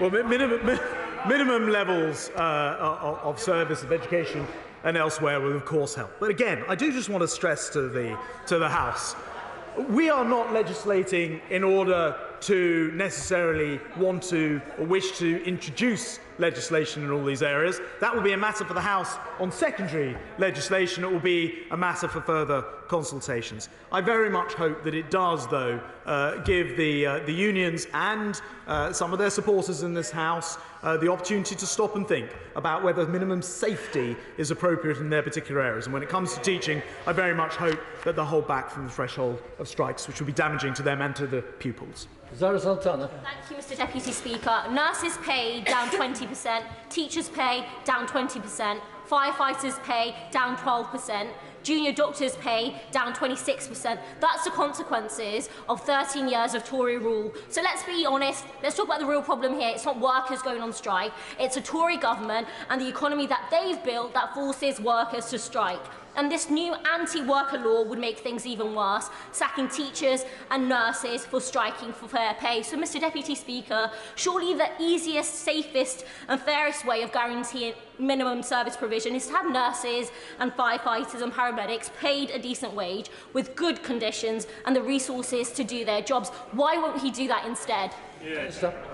Well, I think perhaps the Honourable Lady might want to inquire from her front bench, most of them are gone now, but one or two still here, whether they would themselves support a 19% pay increase. And if they do, nice as it would be to do, how are they going to explain that to their constituents? How are they going to explain that to the financial markets as interest rates rise? And will they, if they do spread it across the entire economy, what will the impact be on the economy at large? And those are the simple but unfortunately difficult decisions that need to be made in government. And frankly, Mr Deputy Speaker, their failure to answer those basic questions are why they are not ready to run this country.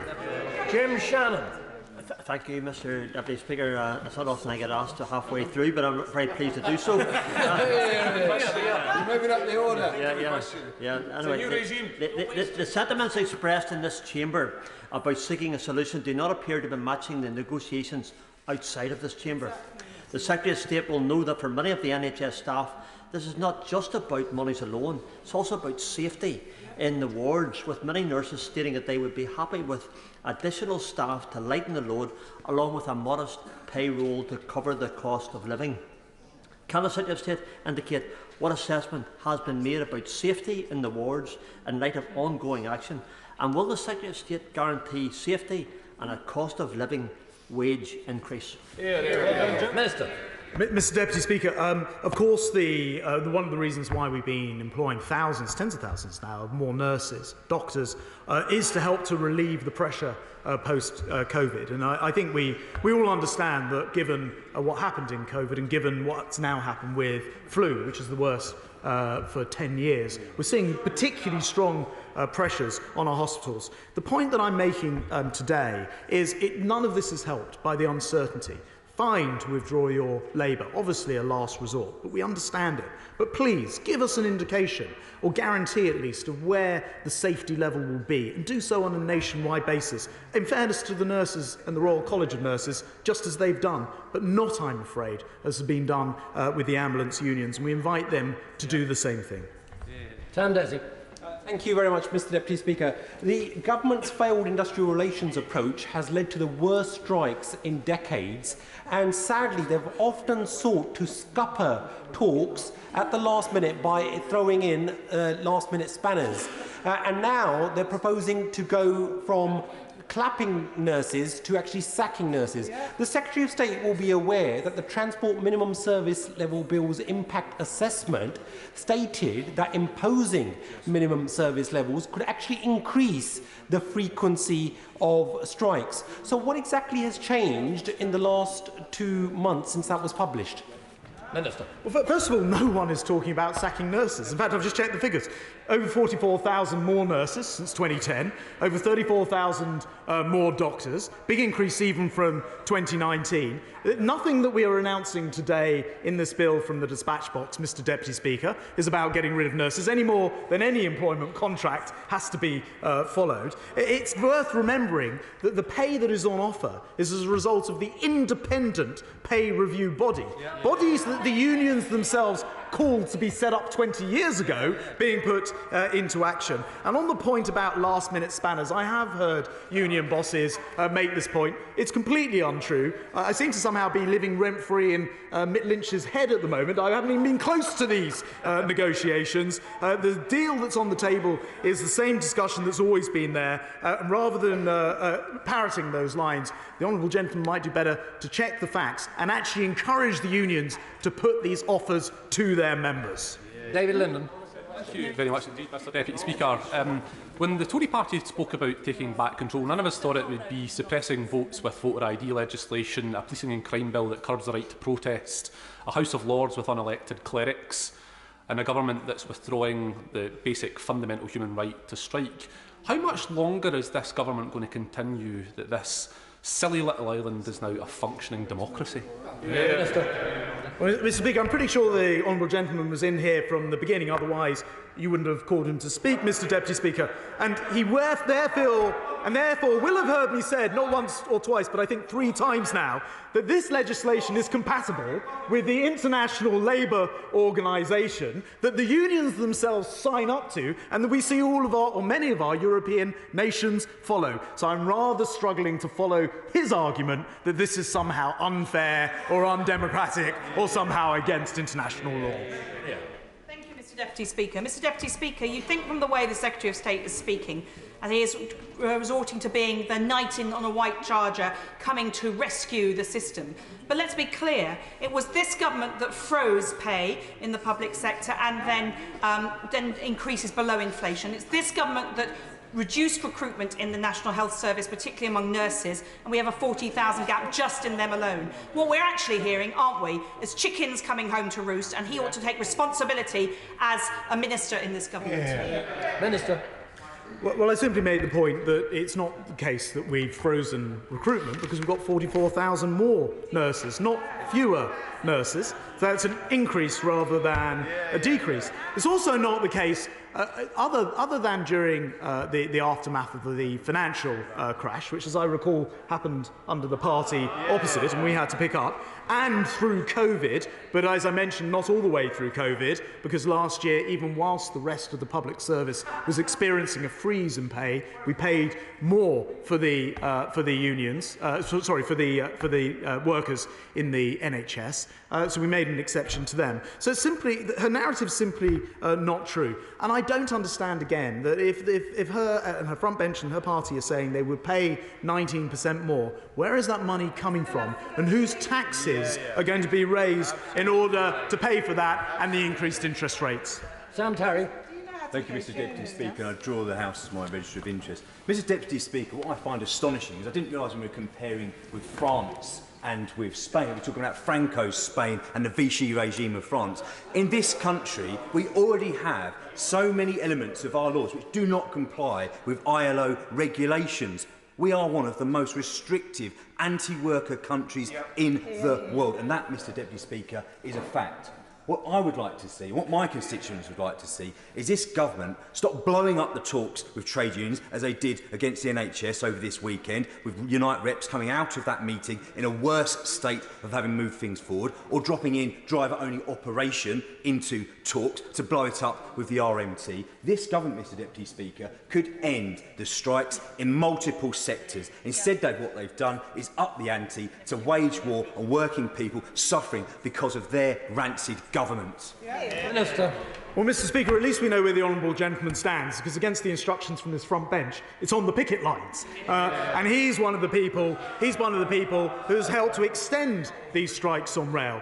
Things like driver-only operation have been there right from the outset. There's been absolutely no change in that at all. It makes perfect sense. It actually operates on the line that my constituency happens to be on. It causes no problems at all. It's a very safe way to operate. It's the kind of modernisation that would help to bring this industrial dispute to a close. And his point about, I didn't follow that, about France and Spain. Franco, the Vichy government, I mean, Spain and France have moved on just a little bit from that and seem to manage, under the International Labour Organization, have minimum safe levels of service on strike days. Lockhart. Thank you, Mr. Deputy Speaker. The Secretary of State opened his statement with very warm words regarding our key workers, but he will be acutely aware that the longer that the government refuses to address the fair pay demands of key workers, the more staff morale is depleting and the more people will leave the service, exacerbating the staffing crisis highlighted by the unions as part of their demands. Does the Secretary of State not see that standing here lecturing about safe staffing levels when healthcare workers across the UK are saying staffing levels are unsafe is quite frankly ridiculous, and that the way to ensure staffing at all times is to pay our healthcare workers properly? Minister. Mr. Speaker, of course we want to see healthcare workers paid, and I meant the words that I used right at the top of this. Members of the House will remember my father was ill during COVID. I experienced the NHS at its best and most heroic whilst they were struggling to serve people under almost unbelievable pandemic circumstances. So I absolutely agree with her about the incredible work they do. There is a pay offer on the table that hasn't been invented by the government. It's come from the independent. We should ignore the independent pay review bodies. They need to explain why that is.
president of Brazil is coming out.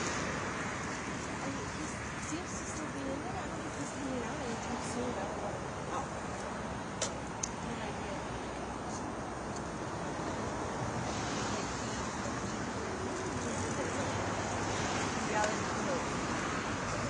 Does he live here? He's renting a place in Sorry. He's renting a place at for reunion. Resort reunion. The little homes there. Yeah. Well, the big homes there. It's a Brazilian UFC fighters. He's at. That's pretty cool, isn't it? That's true. We can say we're here, but we didn't get to see it.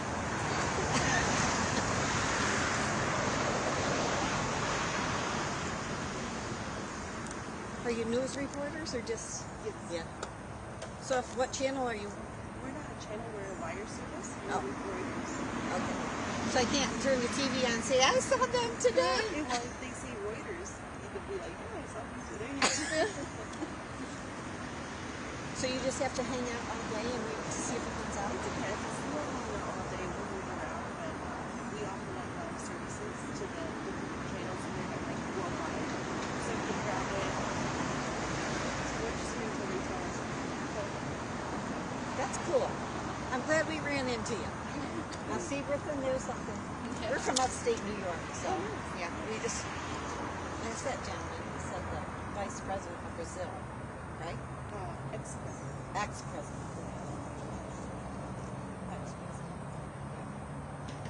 And can you see the door? You can see some of the door, but the lighting is a little rough because it's the morning light, so it's like kind of shadowed in. And they won't let me go closer? No. We tried yesterday, and then they totally, like, there's a lot of security. Must be he's ill? Yes, we just several years ago.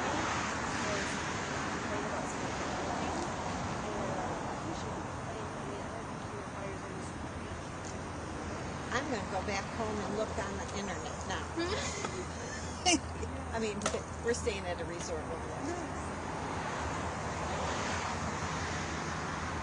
They must be there undercover, so you don't see all the cars. Well, thanks for helping me out. Yeah. Have a good day. I hope you get a good shot. Thank you.